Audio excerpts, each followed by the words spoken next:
I am a little ditzy all the time, and my mind is often hazy. 3 years ago, I bring home a handsome drunk guy in a daze. After he wakes up and stares at me for a while, he suddenly says, "Let's get married." I do not feel like thinking too much, so I nod. Just like that. I spend 3 years as the wealthy Nolan Steele's wife. I am free to shop as I please, and I live in a luxury villa. I just find out I am pregnant and have not had time to tell Nolan yet when he hands me a divorce agreement. I have gone bankrupt. This is the last sum of money. Take it and leave. At that moment, a few lines of comments suddenly appear before my eyes. Whoa! Nolan's first love, Celia Sanders, has returned from abroad. Is he pretending to go bankrupt just to dump Lyra so that he can chase after his true love? He got drunk back then because Celia left the country. Lyra is just a substitute. Oh, so I'm just a substitute. I nod slowly and say, okay, let's get a divorce then. The light in his eyes instantly goes out. I look at him, feeling like there is something I have forgotten to say. Forget it. I will say it when I remember. Nolan Steele pursed his lips as he slid an agreement and a pen across the table to me. His eyes were a little red, and his fingers tapped twice against the edge of the table. That was his tell whenever he was nervous. I looked at the agreement. Instead of reaching for the pen, I reached over and touched the back of his hand, which rested on the table. I said, "Your hands are freezing." He trembled slightly, but he didn't pull away. Without even glancing at the terms of the agreement, I picked up the pen, ready to sign. Nolan pressed down on my hand. "Wait, at least read it before you sign." He started going through the agreement with me, clause by clause. The house would be mine, the savings would go to me, and any debts under his name would have nothing to do with me. He'd even set up a fully funded trust on my behalf to make sure I would be financially secure in the future. Comments started floating past my eyes like a live stream chat. Holy crap. Is this divorce agreement all in her favor? I dare you to say I'm wrong in calling him the best guy in the world, but I get the feeling he really is broke now. No way. In the original story, the male lead ends up loaded later. I was practically seeing stars by the time Nolan was done explaining. I said, I don't get any of that. The bottom line is, I just need to sign, right? I moved to sign again. Once more, Nolan stopped me. His Adam's apple bobbed. When he spoke, his voice was rough. There's one last thing.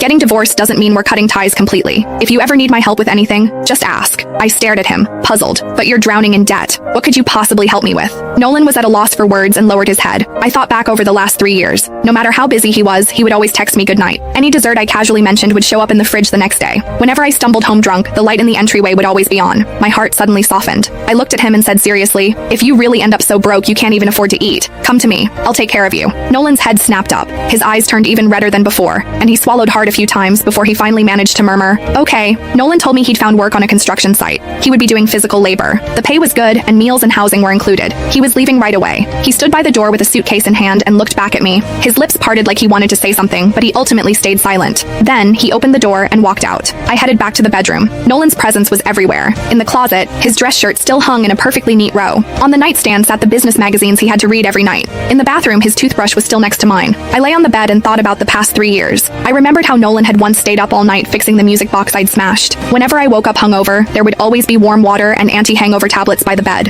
Every time he came home from a business dinner, no matter how late it was, he would go to the guest room to shower and wash up